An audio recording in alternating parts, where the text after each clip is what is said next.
সুন্দরবনের জঙ্গল, গোসাবা থেকে ওপারের দিকে গেলে মানে নদী পার হয়ে বাসন্তী নদী পার হয়ে সোনাখালী পেরিয়ে ঝড়খালির দিকে যখন যাবেন, ওখান থেকে আপনি ভটভটি লঞ্চ নিয়ে সুন্দরবন দেখতে পারবেন না গত 2002 সালে আমি অদম ওয়াজ করতে গিয়েছিলাম ওই গোসাবা।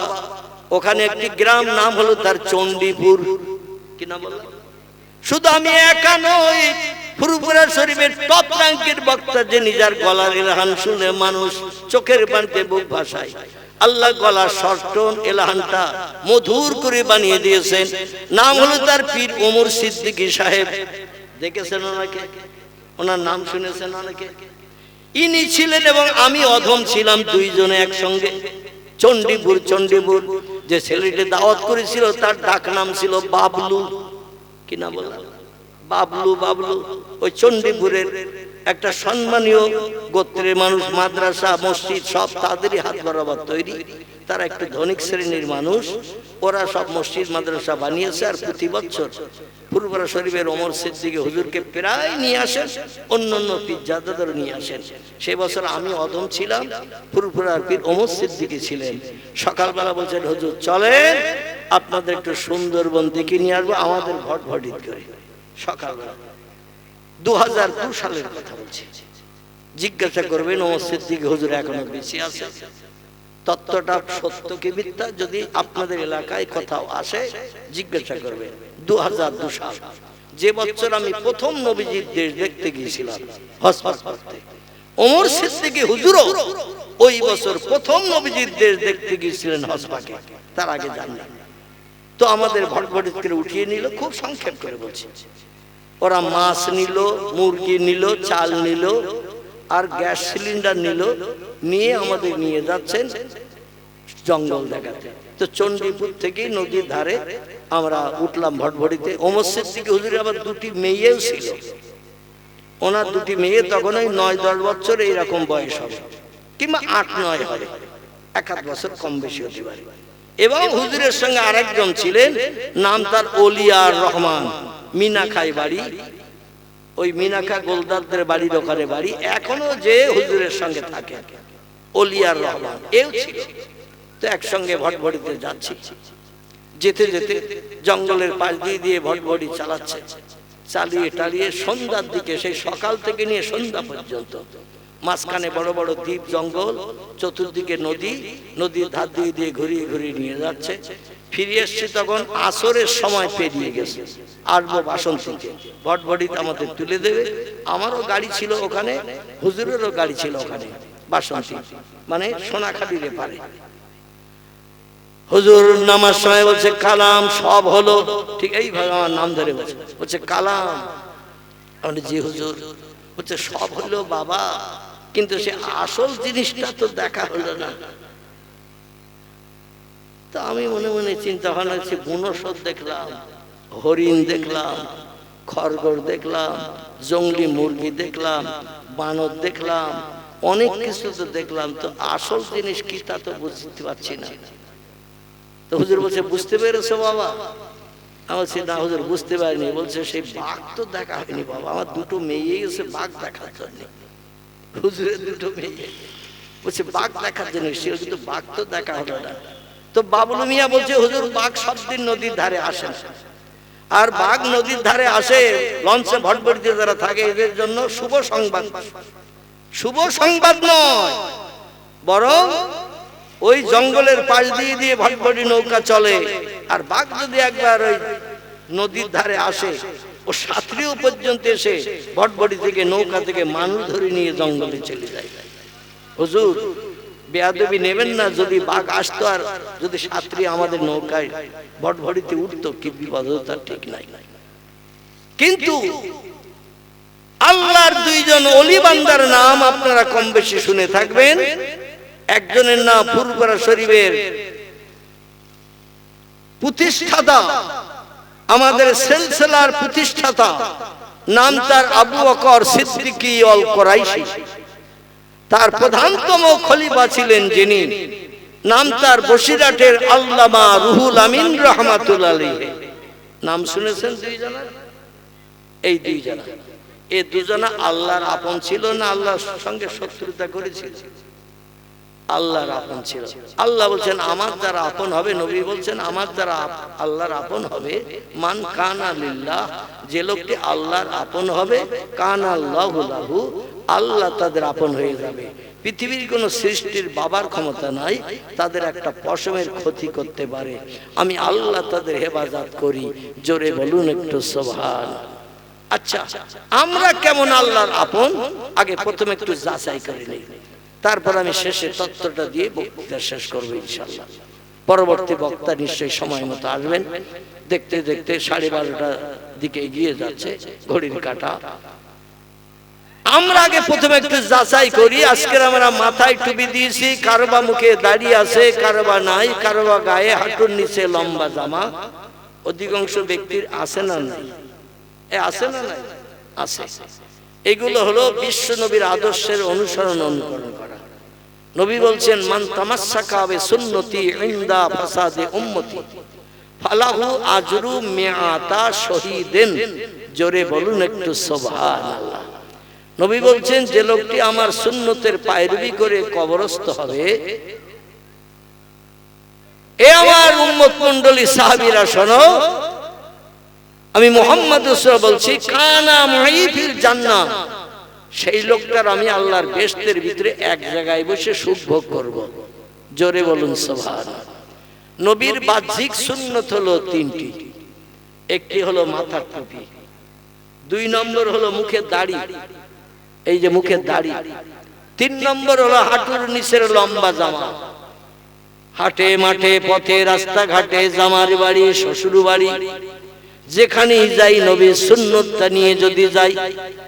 শ্বশুর বাড়ি গেলাম টুপি খুলে গেলাম না, জামার বাড়ি মেয়ে জামার বাড়ি গেলাম টুপি মাথায় দিয়ে গেলাম, মার্কেটে বাজার করতে গেলাম টুপি মাথায় দিয়ে গেলাম। যেখানে যাই সেখানে নবীর সুন্নত হাঁটুর নিচে লম্বা জামাটা গায়ে দিয়ে গেলাম, নবীর সুন্নত দাড়িটা মুখে নিয়ে গেলাম। বর্তমান 21 শতাব্দীর যুবকেরা দেখবেন নতুন শ্বশুর বাড়ি যদি যায়, নতুন কোন আত্মীয়ের বাড়ি যায়, ওদিন সকালবেলা উঠে আগে সেলুনে যায় না? যায় না? যুবকের দল সকালে উঠে আগে সেলুনে যায়, যে বলে এ নাপিত ভাই তাড়াতাড়ি একটু টেনে দে, ব্যস্ত আছি খুব।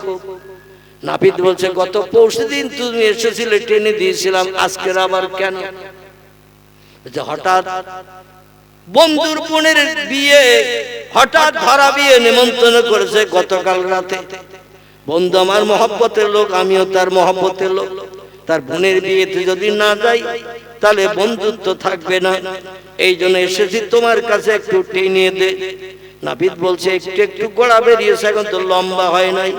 বলে একটু একটু গোড়া বেরিয়েছে বলেই তো এসেছি, ওখানে অনেক যুবতী নারীর আনাগোনা হবে, আর একটু একটু গোড়া দাঁড়িয়ে যদি তারা দেখে আমার চয়েস করবে না, ভালোবাসবে না।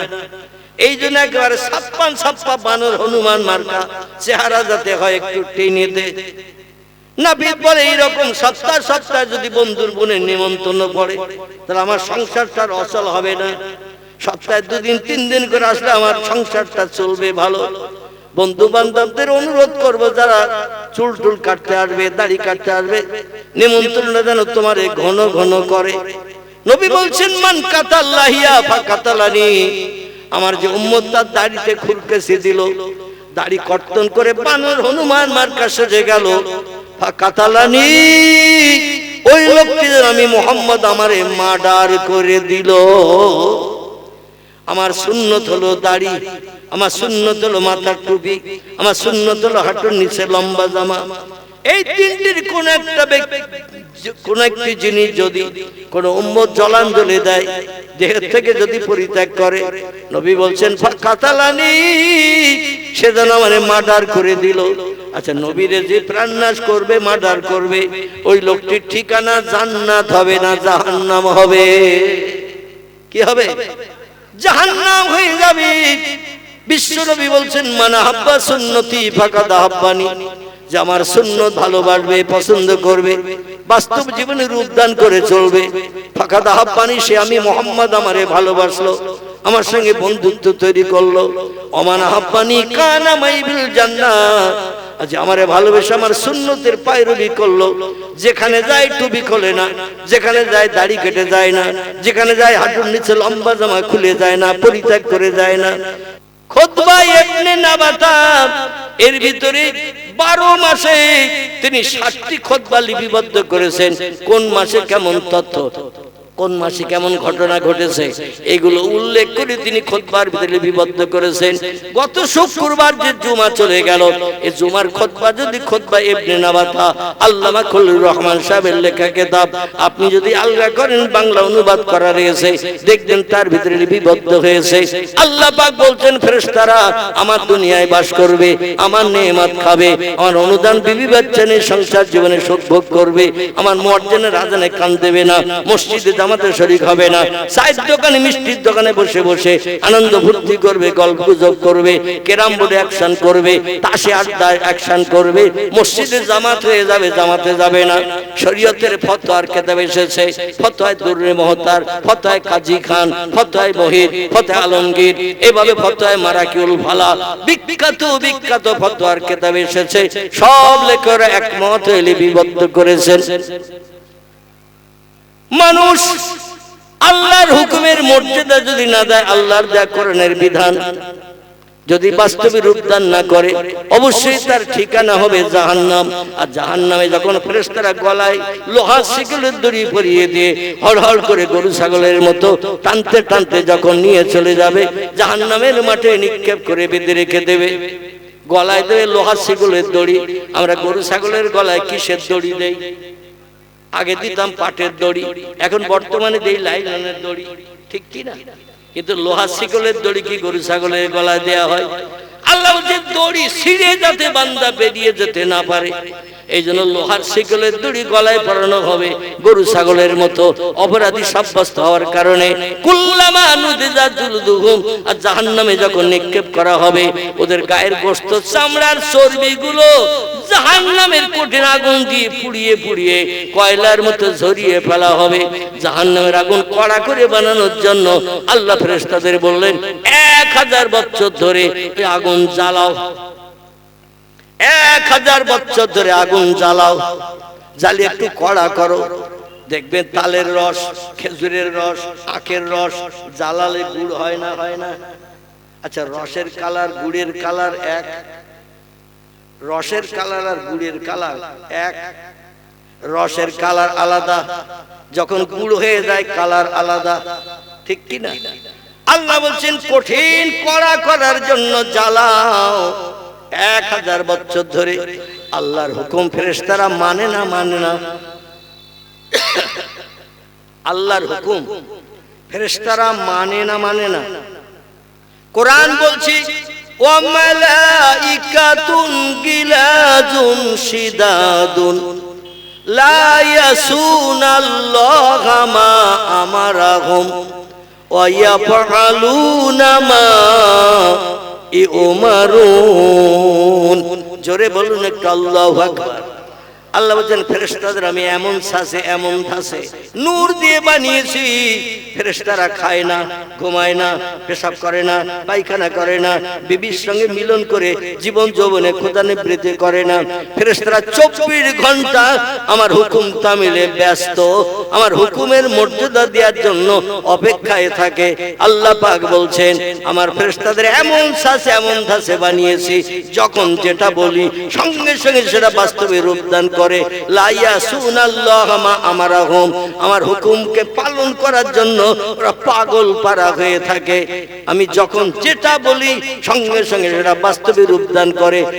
আল্লাহ ফেরেশতাদের থেকে সেরা করে বানিয়েছেন যাদের, এদের নাম হলো মানুষ। কারণ কোরআনে সূরা 3 আল্লাহ বলছেন যত সৃষ্টি বানিয়েছি, ফেরেশতা, হুর গেলেমান, জিন এবং জীব জন্তু কীট পতঙ্গ যা কিছু আমি সাগরে ডাঙায় যা কিছু বানিয়েছি, সমস্ত সৃষ্টির ভিতরে সেরা করে বানিয়েছি মানুষকে। জোরে বলুন সুবহানাল্লাহ। কোরআনের এই কথাটা যদি সত্য হয়, তাহলে মানুষের থেকে ফেরেশতার দাম বেশি না কম? একটু কথা বলে। মানুষের থেকে ফেরেশতার দাম বেশি না কম? কম। কারণ ফেরেশতার দাম যেই বেশি বলবেন কোরআন মিথ্যা হয়ে যাবে, কোরআন মিথ্যা হয়ে যাবে। কোরআন মিথ্যা ধারণা করলেই ঠিকানা হবে জাহান্নাম। আমার ভাইরা, হুরগেলেমানদের থেকে মানুষের দাম কম না বেশি? হুরগেলেমান অপরূপা সুন্দরী যুবতী নারী, এদেরও দাম মানুষের থেকে কম। মানুষের হুকুম তামিলের জন্য এক একটা পুরুষের পরিষেবা দেওয়ার জন্য 70টা করে জান্নাতে হুর বরাদ্দ হবে। জোরে বলুন একটু সুবহানাল্লাহ। আল্লাহ বলেন, আমার নেয়ামত পাওয়া সত্ত্বেও, আমার অনুদান নিয়ে দুনিয়ায় বেঁচে থাকা সত্ত্বেও, আমার জমিনে ঘর বেঁধে বসবাস করা সত্ত্বেও আমার মসজিদের আজানে কান দেবে না, মসজিদে জামাতে শরীক হবে না, রমজানের রোজা রাখবে না, সকাল সন্ধ্যা কোরআন তিলাওয়াত করবে না, রাস্তাঘাটে পথে চলবে, আমার নামে তাসবিহ সুবহানাল্লাহ আলহামদুলিল্লাহ লা ইলাহা ইল্লাল্লাহ পড়বে না, বরং অন্য কাজে সময় ব্যয় করে দেবে, এদের আমি সাধারণ আগুনে পোড়াবো না। এ ফেরেশতারা আগুন জ্বালা কড়া কর। ফেরেশতারা বললেন, ইয়া রব্বি, কতদিন আমরা জ্বালাবো? আল্লাহ বলেন, আলফা সানা, 1000 বছর ধরে জ্বালা। 1000 বছর ফেরেশতারা আগুন জ্বালালো, রড জ্বালিয়ে যেমন গুড় হয় তেমন। আল্লাহ বললেন, এবার কালার রং কেমন হলো বল? ফেরেশতারা বলছেন, আল্লাহ কালার রং হয়ে গেছে এখন লাল। আল্লাহ বলছেন, অপরাধীদের শাস্তি দেওয়ার এখন উপযুক্ত হয় নাই। আবার 1000 বছর জ্বালা। ফেরেশতারা আবার 1000 বছর ধরে জ্বালিয়েছেন। আল্লাহ বলছেন, এবার আগুনের কালার কেমন হলো বল? ফেরেশতারা বলছে, ইয়া রব্বি, আগুনের কালার রং পাল্টে এখন আবিয়াজুন, সাদা রং হয়েছে। আল্লাহ বলেন, এখনো আসামিদের অপরাধীদের শাস্তি দেওয়ার উপযুক্ত হয়নি। আবার 1000 বছর জ্বালা। ফেরেশতারা আবার 1000 বছর জ্বালিয়েছে আগুন। 1000 বছর পর আল্লাহ জিজ্ঞাসা করছেন, এবার আগুনের কালার রং কেমন হয়েছে বল? ফেরেশতারা বলছেন, 3000 বছর জ্বালানোর কারণে আগুনের কালার রং এখন আসওয়াদুন, কালো রং ধারণ করেছে। আল্লাহ বলছেন, ঘোর কৃষ্ণ কালো হয়েছে। বলেন, নাম ইয়া রব্বি, হ্যাঁ। আল্লাহ বলছেন, আসামিদের শাস্তি দেওয়ার জন্য উপযুক্ত হয়েছে। দুইজন আসামি পাশাপাশি জ্বলবে, চিল্লাচিল্লি করবে, আওয়াজ শুনতে পারবে, কিন্তু কেউ কারো কষ্ট দেখতে পাবে না। এত ঘোর কৃষ্ণ অন্ধকার কালো করে আগুন বানিয়েছে। এই আগুনে তারা পুড়তে থাকবে। আর এই আগুনে যখন ফেলে দেওয়া হবে ফেরেশতাদের মাধ্যম দিয়ে, গায়ের গোশত, চামড়া, চর্বি গুলো পুড়ে পুড়ে কয়লার মতো ঝরে ঝরে পড়ে যাবে। আল্লাহ কোরআনে বলছেন, এই শাস্তি কিন্তু শেষ নয়। ফাবাদদালনাহুম জুলুদান গায়রাহা, ওদের গায়ে আবার নতুন নতুন গোশত, চামড়া তৈরি করে দেয়া হবে। আযুকুল আযাব, আর নতুন নতুন আযাবের শাস্তি উপভোগ করতে থাকবে। লা ইয়ামুতু ওয়া ইয়াখরুজ ফিহা, জাহান্নামের আগুনে দগ্ধ করা হবে উম্মতে মুহাম্মাদীদের, অপরাধীদের, কিন্তু এদের মরণ কোনদিন হবে না। লা ইয়ামুতু, কোনদিন আগুনে পুড়ে মরবে না। ওয়া ইয়াখরুজ ফিহা, জাহান্নামের আগুন থেকে কোনদিন কাউকে বাইরে বার করার সুযোগও পাবে না। কেউ বাইরে বারও করবে না। কোন বন্দী এসে বলবে না, এতদিন তুই আগুনে পড়ছিস, আমি খবর পাই নাই, গতকাল খবর পেয়েছি, আজকের এসে গেছি, আর আগুনে পুড়তে হবে না, আমি তোরে বাইরে বার করে দেব।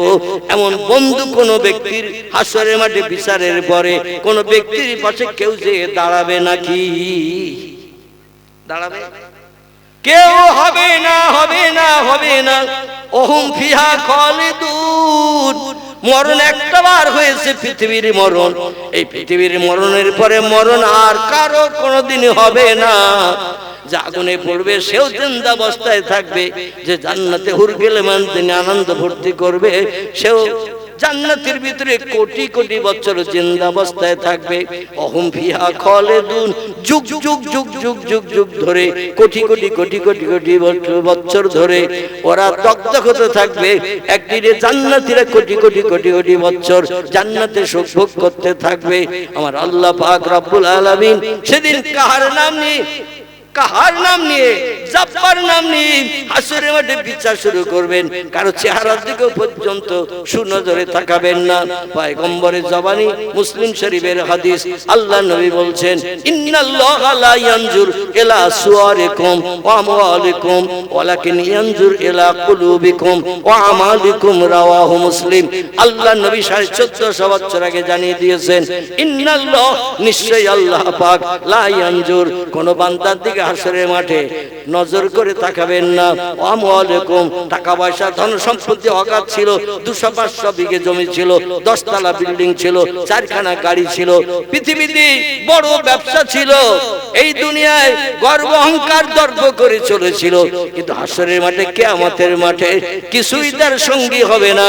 আল্লাহ তাদের দিকে ফিরেও তাকাবেন না। সাহাবীরা বলেন, ইয়া রাসূলুল্লাহ, হাসরের মাঠ বড় বিপদের দিনের মাঠ, আল্লাহ যদি আমাদের দিকে রহম নজরে না তাকায় আমরা তো চরম বিপদে পড়ে যাব। নবী বললেন, ওয়ালাকিন ইয়ানজুরু ইলা কুলুবিকুম ওয়া আমালিকুম, রাওয়াহু মুসলিম।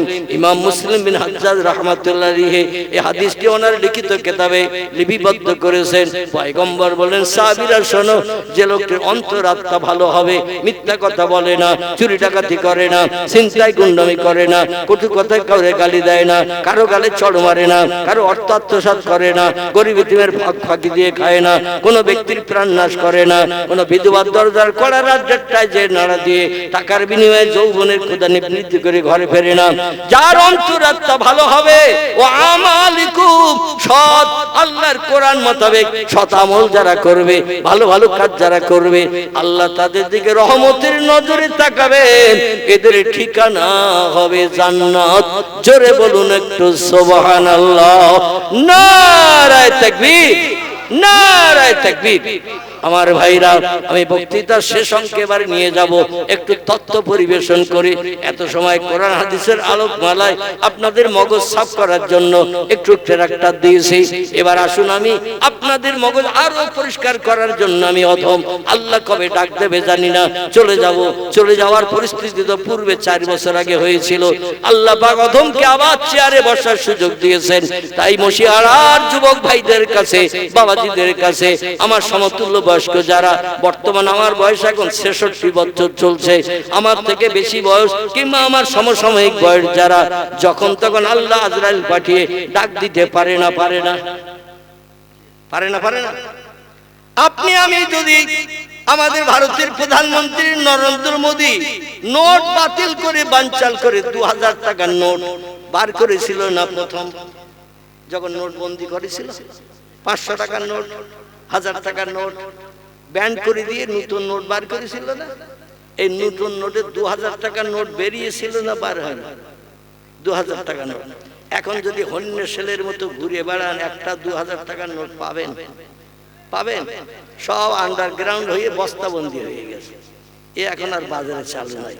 এখন এই 2000 টাকার নোট আপনি ঘুরিয়ে ঘুরিয়ে তাম ভারতবর্ষের বিভিন্ন অঙ্গরাজ্যে, কম বেশি 32-33টা অঙ্গরাজ্যে ঘুরিয়ে ঘুরিয়ে যদি আপনি জোগাড় করতে পারেন কিছুটা নোট, 100 করে নোট আপনি বান্ডেল করে গাডা দিয়ে রাখেন, 10টা বান্ডেল, 2000 টাকার নোট, 100 করে 2000 টাকার নোট গাডা দিয়ে বান্ডেল করেছেন 10টা।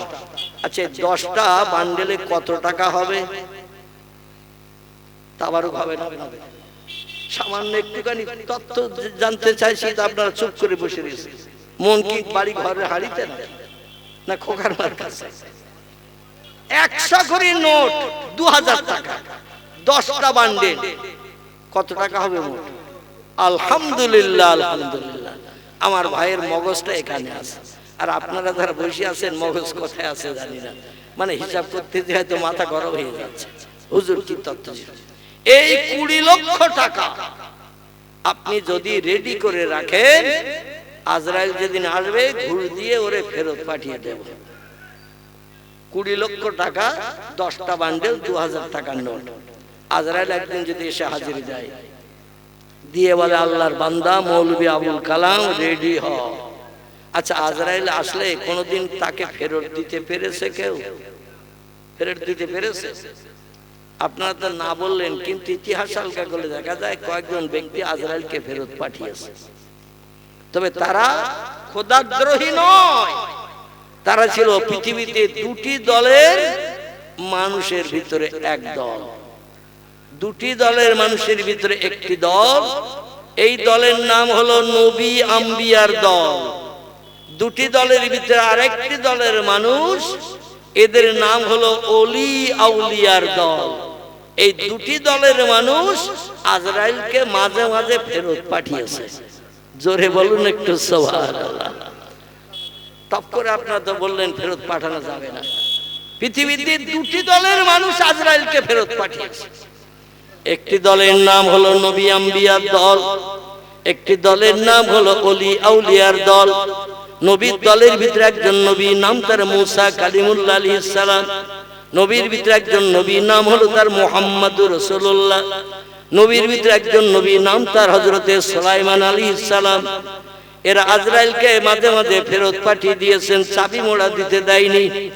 আমাদের সামনে যদি আজরাইল আসে, 2000 টাকার নোট 10টা যদি গাটা দিয়ে বান্ডেল করে রাখি, আর সামনে এসে যদি বলে মৌলবি রেডি হ, আরে 10টা বান্ডেল যদি ওরে তুলে দেই, ও টাকা নিয়ে ফেরত যাবে তো যাবে? আমার ভাইরা, আজরাইল বলবে আমি খাই না, ঘুমাই না, পেশাব করি না, পায়খানা করি না, বিবি বাচ্চার মায়া নাই, বিল্ডিং বানানোর চিন্তা নাই, তো টাকা নিয়ে করব কি আমি? আমরা একমাত্র আল্লাহর হুকুমের তামিল করি। ওয়ায়াফআলুনা মা ইউমারুন, আল্লাহ বলেন যখন যেটা বলি ফেরেশতারা সঙ্গে সঙ্গে সেটা বাস্তবে রূপ দান করেন। আমার হুকুমের খেলাফ কোনোদিন করেনি এবং ভবিষ্যতেও করবে না। জোরে বলুন একটু সুবহানাল্লাহ। কিন্তু এই পৃথিবীতে যদি কোনো মানুষের কাছে এই 10টা বান্ডেল 2000 টাকার নোট 100 করে বান্ডেল কোনো মানুষের কাছে যদি তুলে ধরি আর বলি, চাচা এই 20 লক্ষ টাকা দিলাম, সামনের বুধবার দিন আমার বিচার আছে স্বাস্থ্য ভাইয়ের সাথে, বিচার আছে চাচার সাথে, জায়গা জমি নিয়ে, এই সমস্যা নিয়ে, এই টাকাটা দিলাম, আপনি গ্রামের মোড়ল, অন্তত এই টাকার দিকে লক্ষ্য করে বিচারটা অন্তত আমার দিকে একটু 1 পয়সা করে দেওয়ার চেষ্টা করবেন। আচ্ছা, দুনিয়ার কোন ব্যক্তি এই টাকা ফেরত দেবে না নেবে? ফেরত দেবে না নেবে? প্রত্যেক ব্যক্তির সঙ্গে সঙ্গে বলে গোপন করিয়ে দে, কেউ যেন দেখতে না পায়। আবার একটি কথা বলবে, যা নাকে তেল দিয়ে ফসফস করে ঘুমা, রাতের ঘুম কামাই করতে হয় আমি করব, সামনের বুধবারের দিন বিচারে তোরে কি করে ফাঁসি দিতে হয় সেটা আমি বুঝবো। এই বলবে না? বলবে না? সামনের দিন বিচারে তোরে কেমন করে ফাঁসাতে হয় ও চিন্তা আমি করব। তুই টাকা দিয়েছিস মানে নিশ্চিন্তে নাকে তেল দিয়ে ঘুমা, আমার ঘুম হারাম হয়ে গেল। তো 2000 টাকার নোট 10টা বান্ডেল পাওয়ার কারণে আমার ভাইরা মানুষ প্রয়োজনের তাগিদে এইরকম টাকার বান্ডেল নেয় এবং শরীয়তে খেলাফমূলক কাজও মাঝে মাঝে করে। কিন্তু আল্লাহর ফেরেশতারা কোনোদিন এরকম কাজ করে নাকি? করে? কোনোদিন করে না এবং ভবিষ্যতেও করবে না। জোরে বলুন একটু আমিন। আসুন এবার আমি আপনাদের কাছে একটু তথ্য দিয়ে বক্তৃতা শেষ করব, কারণ দেখতে দেখতে 2 ঘন্টা প্রায় আমার হতে যায়। আমার ভাইরা, আল্লাহ পাক রব্বুল আলামিন বলছেন দুটি দলের মানুষ হলো আমার আপন। নবী বলছেন মান কানা লিল্লাহ কানাল্লাহু লাহু, যে লোকটি আল্লাহর আপন হয় আল্লাহ তার আপন হয়ে যায়। অকুল্লা শাইইন ইয়ানফাউন নাস, পৃথিবীর সব সৃষ্টি ওই লোকটার তখন বশ হয়ে যায়, যারে যা বলে তাই শুনতে বাধ্য হয়। শর্ত হলো মানুষকে একটু আল্লাহর আপন হতে হবে। আল্লাহর আপন যদি আপনি আমি হতে পারি, সব সৃষ্টি আমাদের আপন হবে। কোনদিন আমাদের হুকুমের খেলাফ শস্য দানা পরিমাণ করবে না। যদি করে আল্লাহর কোরআন মিথ্যা হবে, নবীর বাণী হাদিসও মিথ্যা হবে। এতদিন পর্যন্ত কোরআন পৃথিবীতে আছে, নবীর জবানি হাদিস আছে 1450 বছর, এখনো পর্যন্ত কেউ কি মিথ্যা প্রমাণ করতে পেরেছে? আল্লাহ বলছেন শোনো, হুয়াল্লাযী খালাকা লাকুম মা ফিল আরদি জামিয়া, এই পৃথিবীর জমিনে যা কিছু আছে সব কিছু আমি মানুষের উপকারের জন্য বানিয়েছি। মানুষ যখন যেটা বলবে সেটা সব সৃষ্টি বাস্তবে রূপদান করবে। এই কথাটা সত্য না মিথ্যা? কোরআনের সূরা বাকারার কথাটা সত্য না মিথ্যা? সত্য। আচ্ছা, সত্য যদি হয় চলুন আমরা কিছু সময়ের জন্য একটু সুন্দরবনের জঙ্গলে যাই। কোথায়? সুন্দরবনের জঙ্গল, গোসভা থেকে ওপারের দিকে গেলে মানে নদী পার হয়ে বাসন্তী নদী পার হয়ে সোনাখালী পেরিয়ে ঝড়খালির দিকে যখন যাবেন, ওখান থেকে আপনি ভটভটি লঞ্চ নিয়ে সুন্দরবন দেখতে পারবেন না পারবেন না।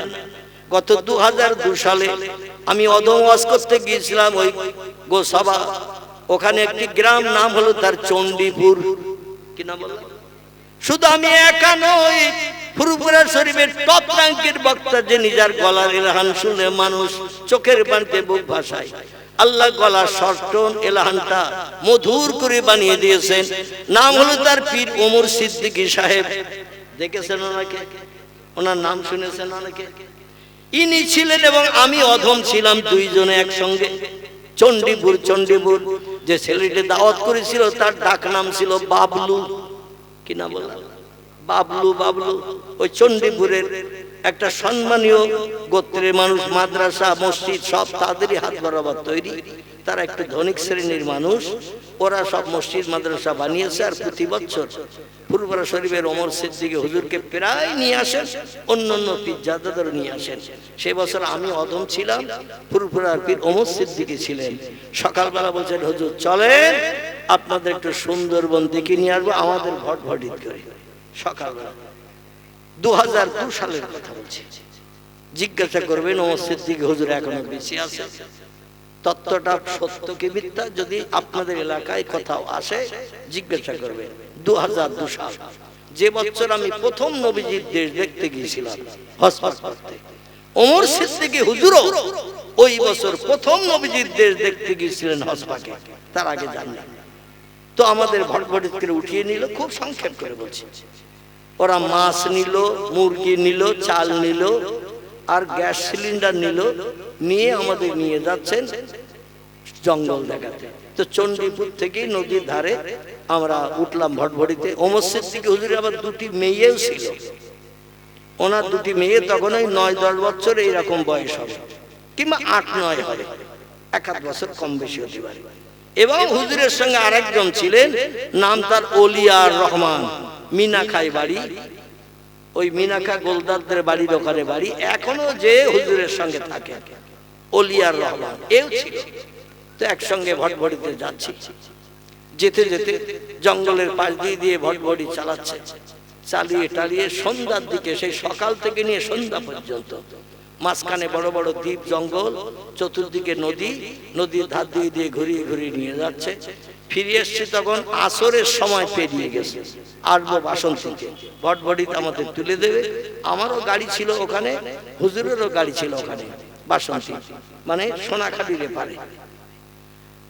হুজুর নামার সময় বলছে কালাম সব হলো, ঠিক এইভাবে আমার নাম ধরে বলছে কালাম। আমি জি হুজুর। বলছে সব হলো বাবা, কিন্তু সে আসল জিনিসটা তো দেখা হলো না।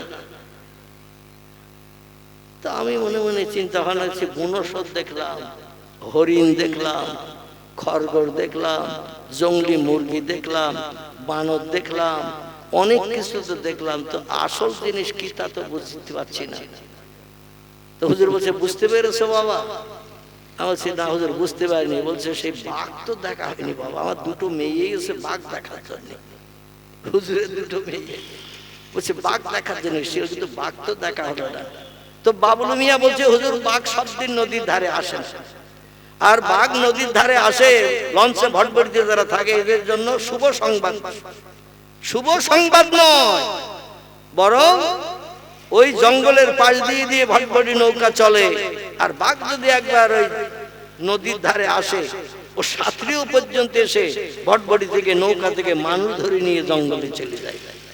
হুজুর বেয়াদবি নেবেন না, যদি বাঘ আসতো আর যদি সাতরি আমাদের নৌকায় ভটভটিতে উঠতো কি বিপদ হতো তার ঠিক নাই। কিন্তু আল্লাহর দুইজন ওলি বান্দার নাম আপনারা কম বেশি শুনে থাকবেন। একজনের নাম ফুরফুরা শরীফের